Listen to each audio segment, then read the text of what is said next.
Olá, já está no ar mais um Tá na Web, o programa que te deixa por dentro dos assuntos que estão sendo falados na internet e de alguns dos temas mais pesquisados no Google.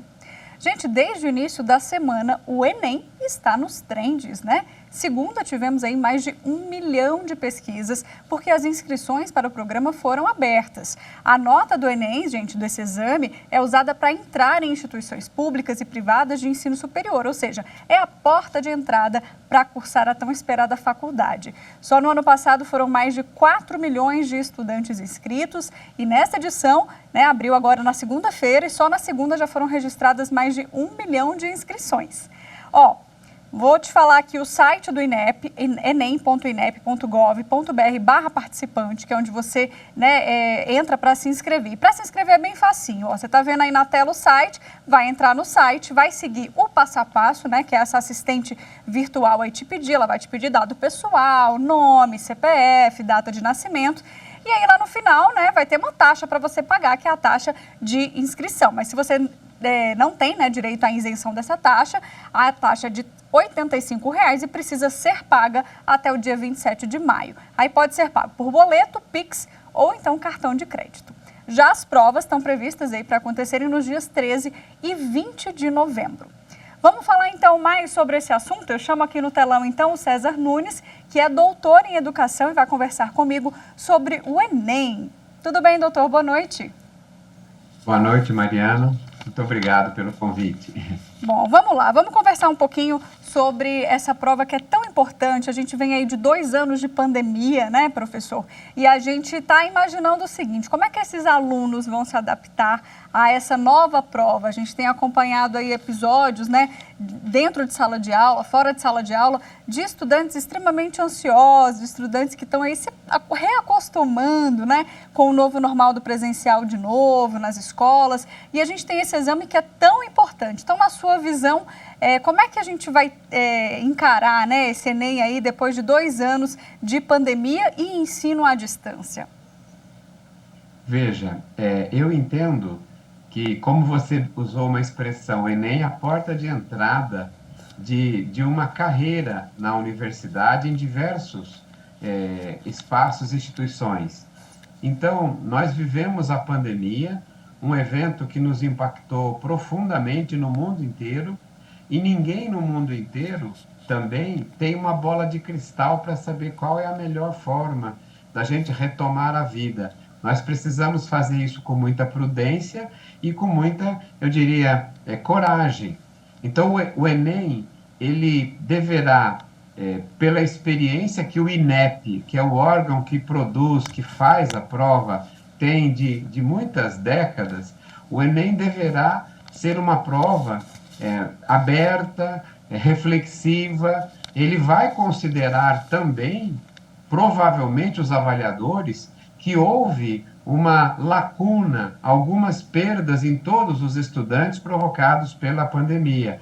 Então, nós não precisamos ter um medo, ansiedade, porque a prova, se ela é também racionalmente feita, ela deverá considerar. É importante ter coragem, ler bem as questões todas para primeiro usar a lógica e depois, lutar com firmeza para vencer mais essa etapa da sua vida.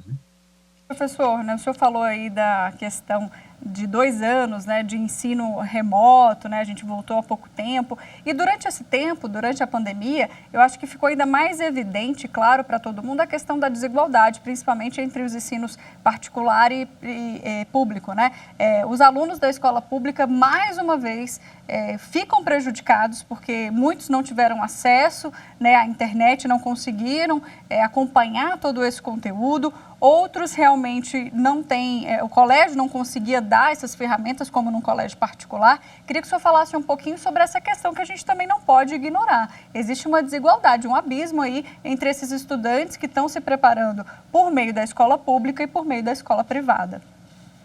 É verdade, Mariana. A questão entre a escola pública e privada no Brasil, ela é uma das heranças de séculos e séculos de mudanças educacionais, transformações. Hoje nós temos 48 milhões de crianças na educação básica Eu chamo crianças pela compreensão da educação básica toda como um direito de todos. São 40 milhões na escola pública e 8 milhões na escola particular. É um pouco desproporcional. A escola pública é o maior sistema de inclusão social do nosso país. Então, eu diria que com a pandemia, as desigualdades que já existiam se amplificaram. As escolas particulares mais rapidamente puderam reagir, criar mecanismos de alimentação, manutenção de laços e vínculos educacionais na pandemia. As escolas públicas também lutaram, alguns tiveram sucesso, mas foi mais difícil. E eu não diria que foi por causa de ser pública, porque também na Inglaterra, na França, houve ensaios, houve erros, houve gente que voltou antes e teve que depois retroceder. Todo mundo está procurando a melhor forma, mas evidentemente que a reação do sistema público ela foi diferenciada, mais demorada, e muitos, né, dos alunos da educação pública tiveram mais dificuldades e menos condições de ter acesso às aulas remotas, às aulas chamadas digitais. E nesse processo, nós precisamos considerar que houve perdas, mas elas não são irreparáveis, Mariana. A única coisa da pandemia que é irreparável é a morte. O resto não. Nós conseguiremos superar com planejamento, conhecer o tamanho das perdas e lutar para superá-las. Para aqueles que estão preparando-se para o Enem do fim do ano, que vão se inscrever ainda nessa prova, eu diria entender que o Enem não é um modelo de vestibular estrito. O Enem é uma prova de conhecimentos gerais, ela envolve linguagem, envolve pensamento crítico, autonomia, atualização dos temas atuais, sustentabilidade, a questão da igualdade racial, são temas. Então, os jovens que, mesmo na escola pública, tiverem pleiteando, procurem ler todo dia, procure um livro, procure compensar as lacunas que foram deixadas pela pandemia com muita boa vontade, muita boa orientação, demandem os seus professores para fazer um pouco mais, para conseguir recompor a desigualdade que a pandemia criou. Antes da minha próxima pergunta, professora, eu vou só reforçar aqui o site que vai aparecer aí na tela, gente, é enem.inep.gov.br/participante. Eu vou repetir então, enem.inep.gov.br/participante, tá? Só para que você consiga anotar aí, caso não tenha aparecido para você aqui na tela. Professor, agora eu quero falar sobre um aspecto, né? O senhor que é doutor em educação, a gente tem visto algumas notícias, daqui a pouco eu vou até citar um caso que aconteceu no Nordeste, sobre alunos que estão cada vez mais ansiosos ou depressivos ou enfrentando alguma dificuldade para, enfim, conseguir voltar à sala de aula, conseguir ter a cobrança, né, da prova. Os alunos estavam acostumados a ficar em casa, a serem examinados de casa, no conforto do lar, muitas vezes com os pais por perto. Queria que o senhor falasse um pouquinho sobre esse novo momento aí que a educação está vivendo. Verdade, Mariana. Você tocou num ponto fundamental. Nós vamos ter que reaprender as condutas sociais. Nós ficamos, né, confinados, recolhidos necessariamente em casa, mas agora nós deveremos, de maneira muito prudente, fazer a transição entre o espaço educacional escolar, a nossa vida, a sociedade e também o ambiente doméstico. Mas os jovens e as crianças que estão numa fase de amadurecimento diferenciado de nós adultos, provavelmente elas sofrem mais, têm uma sensibilidade maior. Então, eu recomendaria dos pais, dos professores, dos avaliadores, um pouco mais de paciência e de humanização, de acolhimento. A melhor coisa, Mariana, é a fala, a conversa humana.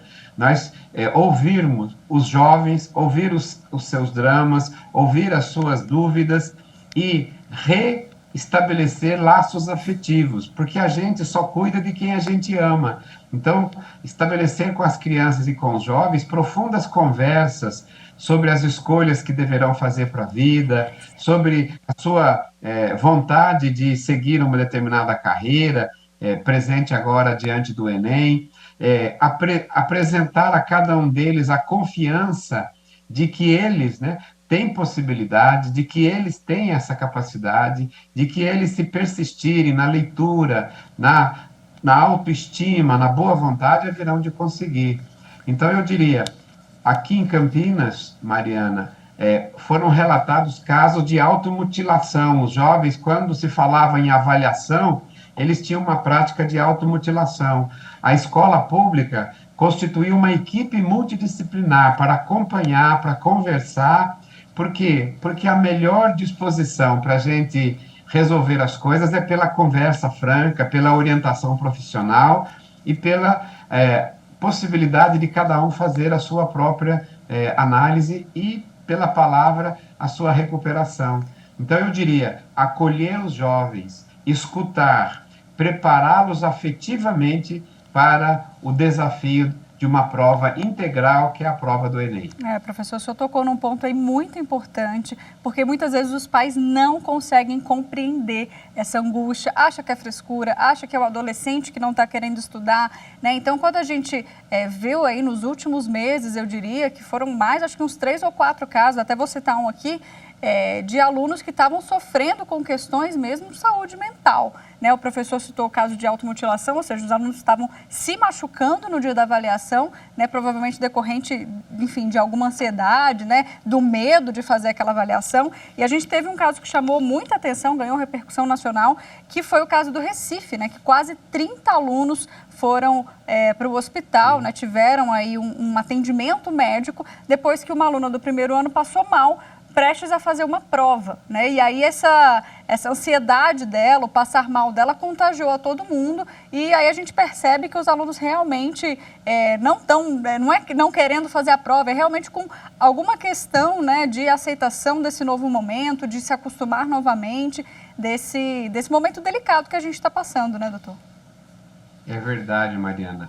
Nós temos que recuperar a saúde psíquica, a identidade afetiva, a autoestima, porque a criança e o jovem não é um corpo que leva um cérebro para a escola, ela é inteira, ela é plena. Então nós temos que conseguir, como pessoas amadurecidas, alguns com alguma formação profissional, superar os dramas, os desafios e os medos que eles apresentam. E a melhor forma é estar presente, dialogar, ouvir e orientar, porque não existe melhor forma do que essa humanização, essa proximidade afetiva, emocional e depois cognitiva e orientadora.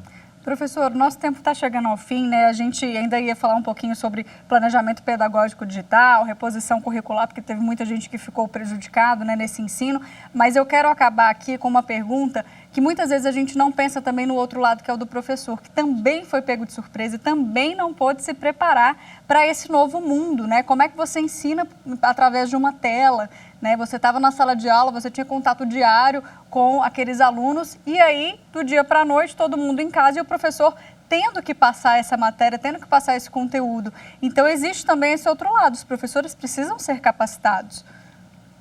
Maravilha, Mariana. Eu vi muita gente acusar os professores e vi outras pessoas cobrarem os professores, né? Os professores, Mariana, não receberam educação digital, pedagogia digital, aula digital nos cursos de licenciatura que formam professores. Muitos, de maneira bem intencionada, fizeram improvisações, fizeram laços, mantiveram, alguns deram aulas remotas, porque a aula remota é você pensar o ensino do mesmo jeito que ele era presencial, só que agora transmitido pela tela. É diferente a aula remota de ensino híbrido. O ensino híbrido estuda a dinâmica da aula digital. Uma aula presencial, Mariana, pode ser 1 hora, 2 horas, uma manhã, mas o tempo digital não aguenta 4 horas, é muito menor, muito mais intenso. Então, os professores não tinham essa formação. Agora, aquilo que era uma tendência, a educação digital, hoje é uma realidade. Aqui na Faculdade de Pedagogia, daqui da Unicamp, nós já estamos pensando numa didática digital, de ensinar o pedagogo, o licenciando, a como também manejar didaticamente o computador, lidar com as transmissões de dados na sua aula para ilustrar? Porque ninguém dá o que não tem. Não se poderia cobrar do professor porque ele não teve essa formação. Agora, na pandemia, nós temos que agradecer aos professores, exaltá-los e, a partir disso, numa década, uma década e meia, mudar a formação. Eu quero, Mariana, que o professor continue a ler os autores clássicos, a usar didática, a usar cortar cartolina, material, no caso da pedagogia, mas depois aprenda também a usar o computador, a cultura digital, a ilustração, a foto, a transmissão de arquivos. Isso tudo tem que ser feito num conjunto de formação de professores. Perfeito. Então você bem lembrou, acolher o aluno, mas ao mesmo tempo preocupar-se, interessar-se e cuidar do professor. É isso. Doutor César, adorei nosso bate-papo, queria ficar mais tempo aqui, mas infelizmente eu tenho que encerrar. Muito obrigada pela sua participação. Obrigado a você e a todos aí. Você continua comigo, viu? Vamos para as telas aqui do Google para a gente saber quais outros assuntos têm sido pesquisados nessa semana na internet. Vamos lá? Primeiro destaque vai céu vermelho, né? Céu vermelho. O que é céu vermelho? Céu vermelho que apareceu na China. Olha que coisa estranha. O fato aconteceu em uma cidade portuária no leste da China e aí os moradores ficaram preocupados, né? Não sabiam se era algum incêndio, uma reação química, ninguém entendeu muito bem o que houve. E aí os meteorologistas de lá concluíram que esse céu vermelho, né, vinha de algumas luzes refratadas de barcos da região ali portuária e as nuvens estavam bem baixinhas, né? E aí refletiam e mudavam de cor. Mas que assusta, né? Não é à toa que todo mundo foi pesquisar no Google do que se tratava. Mudando de assunto, com mais de 100 mil pesquisas, no início da semana a gente teve Bitcoin como destaque. A gente está careca de saber que a economia global não está muito bem e com isso alguns investimentos em moedas sofrem um grande impacto. Então, para a tristeza dos investidores mais arrojados, o Bitcoin está em queda livre. Ontem registrou o menor valor em quase um ano. Lembra que aqui no programa a gente já te contou que o Bitcoin chegou a valer 69 mil reais? Pois é, e alguns especialistas alertam que essa moeda pode continuar caindo, hein? Ficar de olho.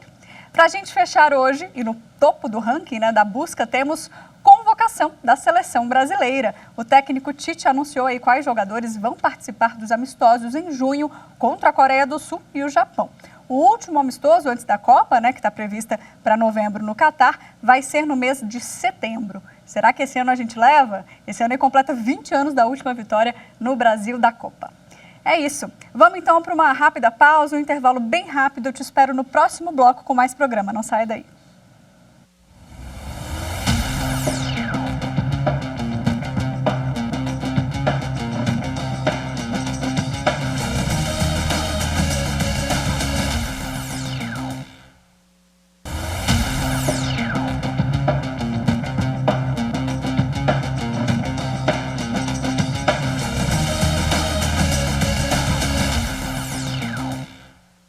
Estamos de volta e vamos agora então para o segundo bloco falando sobre as fake news da semana. Você já segue a gente lá no Instagram? Toda semana no nosso perfil TV Justiça Oficial a gente desmente uma fake news. E a dessa semana, veja só, era fake a notícia que circulou nas redes alegando que quem vota nulo ou branco para outros cargos, como senador, deputado, invalida o voto para presidente. Gente, esse boato antigo, lá de 2008, o TSE já desmentiu isso, mas não custa reforçar, né? Seu voto para presidente é válido, mesmo que você vote nulo ou branco para outros cargos.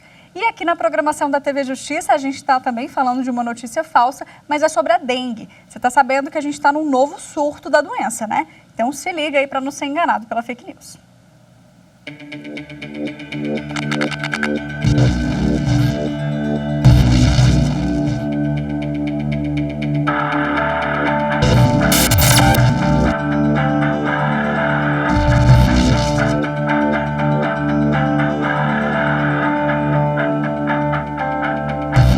Até então, não existe nenhuma comprovação científica de que o vinagre consiga afastar o mosquito da dengue do ambiente ou que ele consiga matar a larva ou o ovo do mosquito. A melhor medida ainda é eliminar os criadouros de mosquito, mantendo os pratos de vaso com areia, guardar as garrafas com boca virada para baixo, limpar calhas, manter a caixa d'água e as piscinas sempre tampadas, ou seja, sempre evitar qualquer possibilidade de deixar a água parada.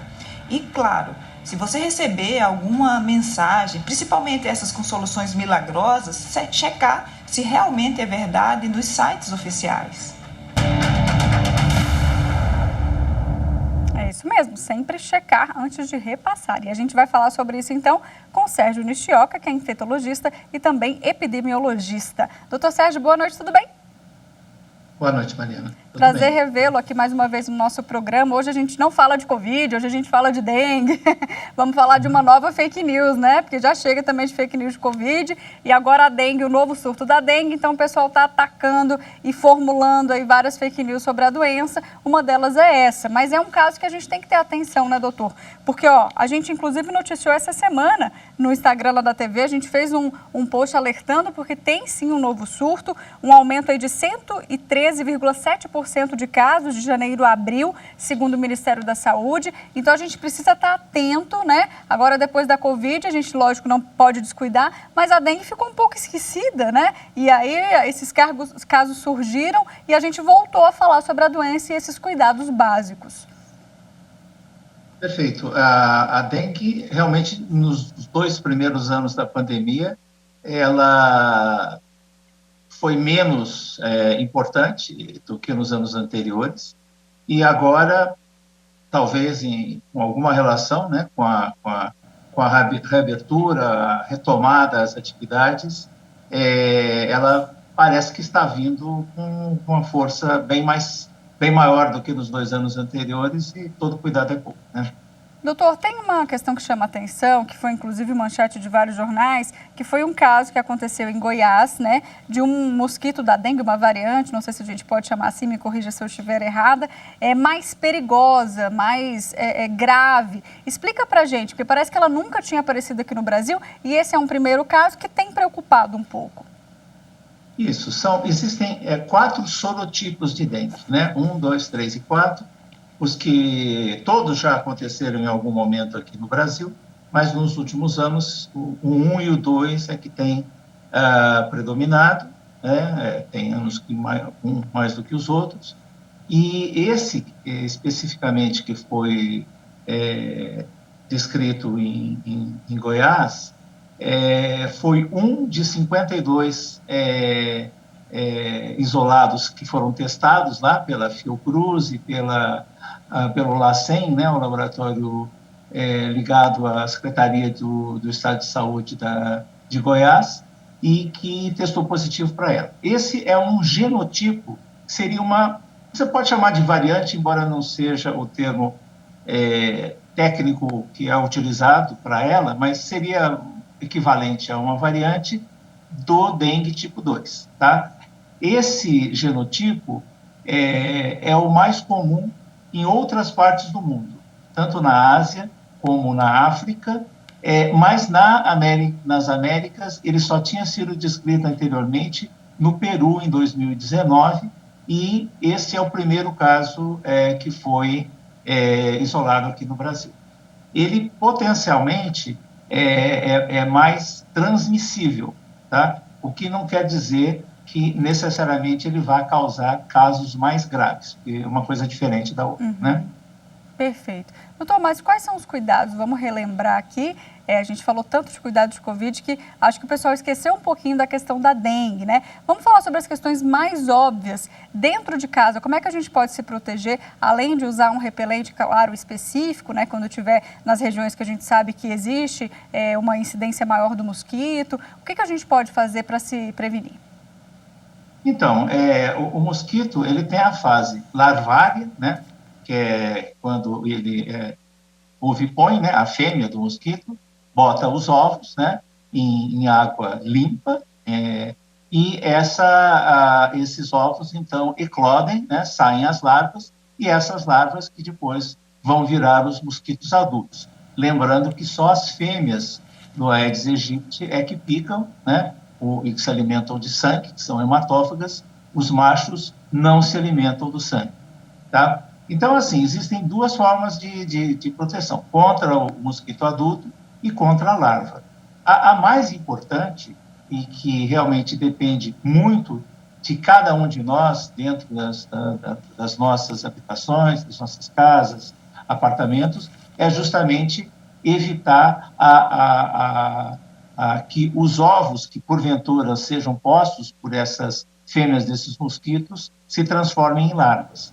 Então, não deixar locais onde exista água, né, que é o local onde a fêmea vai botar o ovo e vão aparecer as larvas. Então, aquela história lá dos vasos, de não deixar água parada, e pneus, garrafas, até tampinha de garrafa, particularmente na época da chuva, quando a água se deposita lá, ou você está limpando o quintal,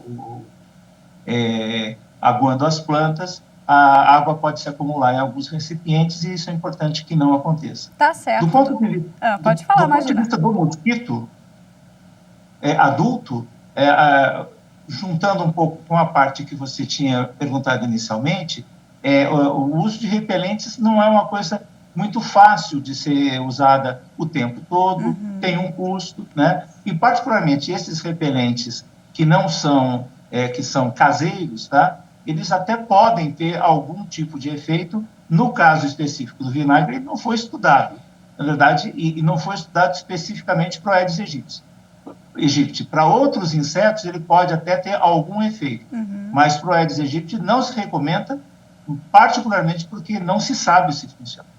Perfeito. Doutor Sérgio, muito obrigada pelas explicações aqui. Prazer entrevistá-lo novamente. Uma boa noite. Boa noite para você. Gente, eu preciso então acabar o programa, meu tempo estourou, mas não deixe de acompanhar as nossas redes sociais, Instagram, Twitter e YouTube, e a gente também está no Spotify, tá? Eu vou tirar férias, daqui 15 dias eu volto, mas semana que vem tem mais Tá na Web para você. Até lá!